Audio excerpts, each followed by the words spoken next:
Salve, salve, aluna e aluno. Quem é que está aqui na área? O professor Aprígio, fazendo aquela perguntinha básica. Tem aluno aí? Eu espero que sim. Dito isso, abra essa imagem aí, por favor, produção, para que esse aluno possa se apropriar. Fica aí, porque a gente vai para o nosso próximo slide, para que esse aluno possa se apropriar da temática da nossa aula de hoje, que é uma temática muito relevante. A biologia da dor. Pense num tema importante, tem tudo a ver com a nossa capacidade de autopreservação e de sobrevivência. Sentir dor faz toda a diferença, é importante. A experiência da dor faz toda a diferença para a gente estar aqui como uma espécie bem-sucedida. Então, vamos ao que interessa agora, que é o objetivo, que é compreender que a experiência da dor é interessante que ela é sensitiva e emocional, de caráter desagradável, associada ou relacionada à lesão real ou potencial. Guarda esse nome, ó. Real e potencial dos tecidos. Cada indivíduo aprende a utilizar esse termo através das suas experiências anteriores. Então, volta aqui comigo. Pensou em dor, pensou em autopreservação, pensou. Nós somos seres que precisamos sentir dor. Evolutivamente, a dor foi um mecanismo usado biologicamente para garantir a nossa sobrevivência. Porque sentir dor é uma experiência que garante a gente entender que algo de errado está acontecendo com o nosso organismo. E que se precisa mobilizar energia, se precisa ter um comportamento para justamente entender por que você está sentindo dor. Tanto no sentido, como fala ali no texto, real ou potencial da dor. Tanto nessa perspectiva sensitiva como emocional. Então, qual é o grande objetivo dessa aula de hoje? É te tirar do reino da necessidade para o reino da liberdade. Então, vamos para o nosso primeiro isso. Como funciona a dor? Então, dentro de uma perspectiva neurobiológica, então você vai ter ali, ó, chama a atenção de vocês aqui, ó. Volta aqui comigo rapidinho, por favor, produção, para que esse aluno possa categorizar de forma inteligível esse saber, para que ele saia do reino da necessidade para o reino da liberdade. É entender que aqui você vai ter os neurônios noceptor ou noceptores. Esses neurônios, eles vão ser, vamos dizer assim, é aquele que seria, vamos dizer assim, a porta de entrada para essa sensação da dor, para depois você ter aquela concepção, ou melhor, aquela percepção do que é a dor. Então, preste atenção. Então, a partir desses neurônios noceptores, vai se caminhando isso para a medula espinhal. Abre essa imagem aí, por favor, produção. Da medula espinhal, você vai perceber que vai para o tálamo. Então, quando chega lá na região talâmica, a gente começa a ter essa sensação da dor. E daí essa sensação da dor ela vai ser, vamos dizer assim, equalizada, categorizada, interpretada de uma forma inteligível a partir do córtex cerebral. E aí, como vocês estão vendo ali ao lado, você tem ali um neurônio, né? Onde está ali o axônio, onde está ali o núcleo celular, onde tem ali os dendritos e onde tem a sinapse. Então, toda essa circuitaria aí, gente, ela tem uma relevância singular. Então, pensou em dor, pensa logo nos noceptores, tá? Pensou na medula espinhal, pensou no tálamo, pensou no córtex cerebral, que é uma região que tem uma importância muito grande para a gente justamente balizar de forma inteligível e de forma cognitiva e você entender, por talvez você compreender de uma forma que diga assim, tem algo de errado comigo. Então, presta atenção de todas essas categorias, porque elas são importantes para a gente justamente compreender o que é a dor e qual a sua importância para a nossa sobrevivência, para a perpetuação, por exemplo, da nossa própria espécie. E aí, vamos fortalecer esses saberes. Então, mais uma vez, reforçando a ideia do circuito da dor, né? Você tem os receptores sensoriais, que é os noceptores, né? Responde a estímulos potencialmente prejudiciais, enviando um impulso para a medula espinal, como a gente falou, depois para o tálamo e para o córtex pré-frontal. Então, essa imagem aí ela é muito clara. Vocês estão vendo ali aquela pessoa ali, ó, lesão do tecido devido àquele brochezinho ali entrando no dedão do pé, a célula nervosa, vocês vão vendo ali o corpo celular dos noceptores, o impulso que vai para a sensação transversal da medula espinal, que se projeta para o tálamo e que vai lá para o cérebro, principalmente para uma região chamada do córtex pré-frontal. Essa imagem ela é bem nítida nesse sentido. E aí, chamar a atenção sobre as etapas dos neurônios da nocepção, ou noceptores. Então, ó, primeira coisa que eu chamo a atenção de vocês, a transdução, né, um impulso doloroso, é recebido pelos noceptores e transformado em potencial de ação.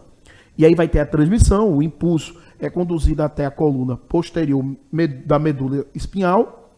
Depois você vai ter nessa relação aí do nociceptores, né, somático, vai ter esse impulso chega até a nível do sistema nervoso central, lembra lá do tálamo para a região do córtex pré-frontal. Aí você vai ter a ação da acepção, que o impulso é integrado e percebido como dor.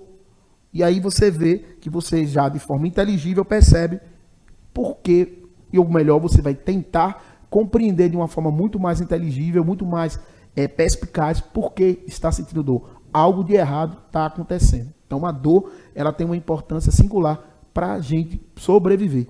Então é importante sentir dor, porque se você não sente dor, infelizmente você estaria fadado à morte, porque a dor é uma capacidade que o organismo criou, biologicamente falando, para te dizer, tem algo de errado com você, você precisa se cuidar. Então uma forma até inteligível, fisiológica, para garantir que você vai se cuidar, que você precisa se cuidar.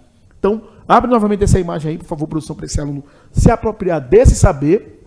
E aí, eu não poderia, volta aqui comigo, porque muitas vezes as pessoas acham que há uma espécie de divórcio, de divisão, que a dor social, que a dor emocional, a dimensão emocional, não tem nada a ver com a dor física.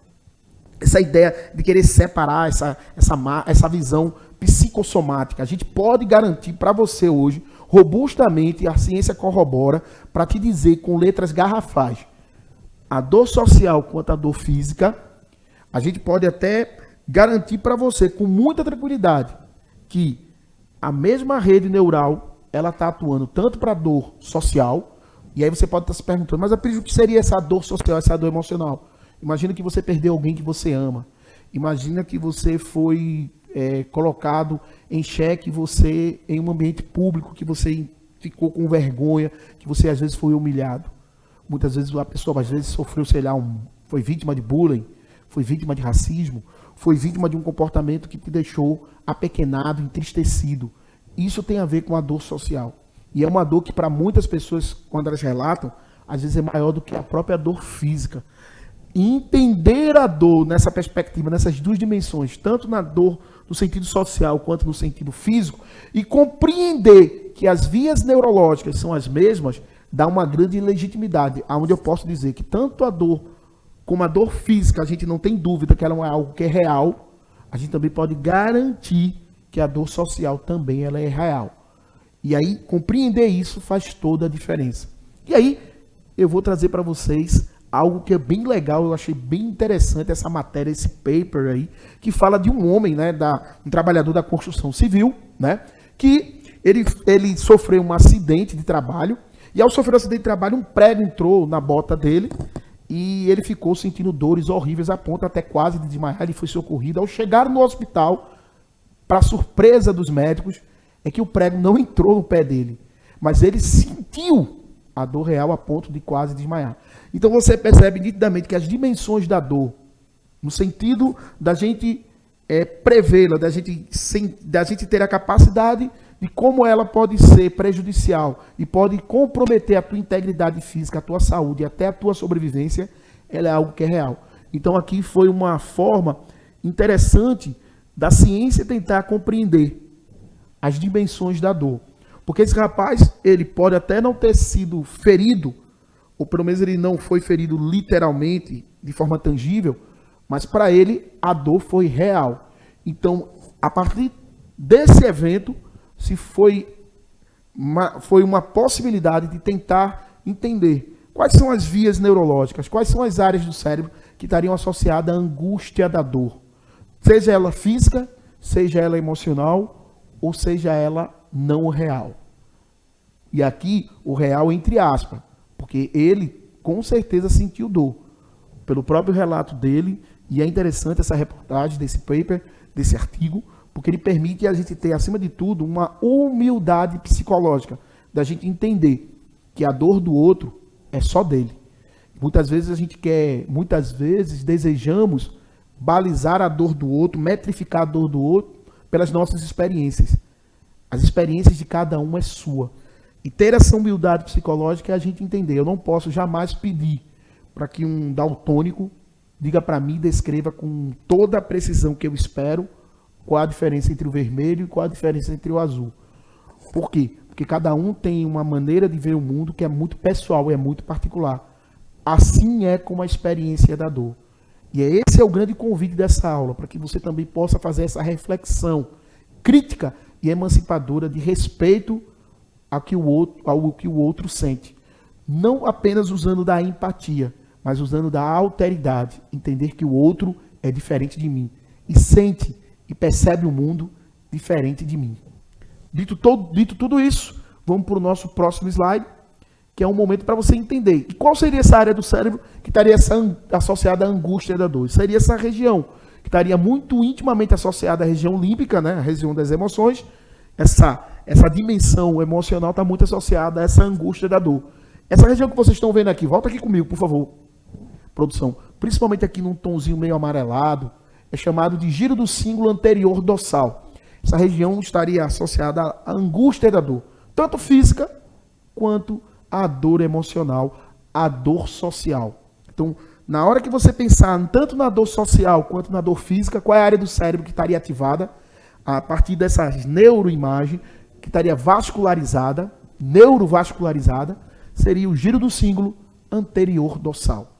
Veja que informação relevante e importante para justamente tirar do reino da necessidade para o reino da liberdade. E você pode dizer com letras garrafais, pequeno monstrinho e monstrinha do meu coração, que a dor física, assim também como a dor social, ela é legítima, ela é real e ela é personalizada, ela é sua. E você tem que ter essa consciência, acima de tudo, para ter humildade psicológica. E aí, claro, vamos para aquele momento também que eu acho que é importante a gente chamar a atenção, mais uma vez com relação a essa dor, não poderia deixar de falar sobre a dor fantasma. Geralmente, pessoas que amputam membros superiores e inferiores manifestam de forma legítima que existem, continuam sentindo esses órgãos, continuam sentindo essas estruturas que foram amputadas, que foram perdidas, e continuam sentindo dor. E aí eu vou pedir para a produção abrir a imagem, porque a dor fantasma é uma dor muito real. Não tem nada de imaginação. Que acomete, gente, que acontece em cerca de 90% dos indivíduos que passam pela amputação de alguma parte do corpo. Queimam, formigam, e é interessante a gente entender, até manifestam coceira, desconforto. Pacientes relatam todas essas características. Então, mais uma vez, chama a atenção de vocês. Como a dor é algo extremamente complexo e é algo que nos faz ter a preocupação de entender que a dor é algo muito pessoal. É uma experiência genuinamente única e apenas sua. Somente sua. Existe essa notoriedade, existe essa grande importância da gente chamar a atenção de vocês com relação a isso. E aí, claro, a gente não poderia deixar de falar desse momento que é muito fofo, muito importante, que é o momento você precisa saber. E aí você pode estar se perguntando, Aprígio, o que é que eu preciso saber? Você precisa saber um pouquinho mais sobre uma síndrome, a síndrome da insensibilidade congênita à dor, também conhecida como analgesia congênita. Volta aqui comigo, por favor, produção. Que danado seria isso? Seria pessoas que teriam a incapacidade de sentir dor. What's new? Peraí, Aprígio. Uma pessoa que não sente dor, isso então deve ser muito massa. Nem tão assim. Por quê? Lembra que a gente disse que a dor é importante para garantir a nossa sobrevivência? Imagina uma pessoa com a síndrome da insensibilidade congênita à dor, ou analgesia congênita, tivesse uma infecção, por exemplo, uma apendicite. Essa pessoa possivelmente poderia ter o seu apêndice estrangulado, a ponto de chegar a uma infecção generalizada, uma sepsemia e a óbito. Essa pessoa poderia levar um corte, ter uma lesão, uma infecção, não sentiria dor? Tá. Mas a dor, lembra que ela é um grande garantidor para dizer que tem algo de errado com você e que você precisa se cuidar? Então a dor é uma experiência relevante para o quê? Para garantir a nossa sobrevivência. Então, não é tão vantagem. Sim, pode-se dizer que é vantagem no sentido de que a ciência pode estudar quais seriam os mecanismos neurológicos, quais seriam as funções neurológicas, fisiológicas, que fazem com que a gente sinta dor, e a gente compreender isso melhor pode criar terapias, pode criar ações para mitigar problemas de pessoas que têm dores crônicas, pessoas que às vezes têm até que fazer algum tipo de intervenção a nível de giro do símbolo anterior dorsal. Então, todas essas informações são de uma relevância muito, mas muito importante. Então, dito tudo isso, já vou pedir para a produção apresentar aí as nossas referências bibliográficas. Abre essa imagem aí. Isso, perfeito, produção. Por favor, produção, volta aqui com o tio Aprígio. Já desejando a todos vocês um ótimo dia, agradecendo pela atenção, porque esse ambiente aqui só existe por causa de você. Estudante, só existe por causa de você. Aluna e aluno. Dito isso, agradeço a produção, como sempre, de uma generosidade, de uma gentileza gigantesca. Claro, não podia aqui de registrar a importância da professora Bárbara, como sempre, essa gigante, que é uma grande mediadora de relevância para que esse ambiente seja um ambiente de inclusão. Como diria Cervantes, nós não viemos aqui para construir muros, mas sim para construir pontes. Por favor, produção, abra essa imagem aí. Fui!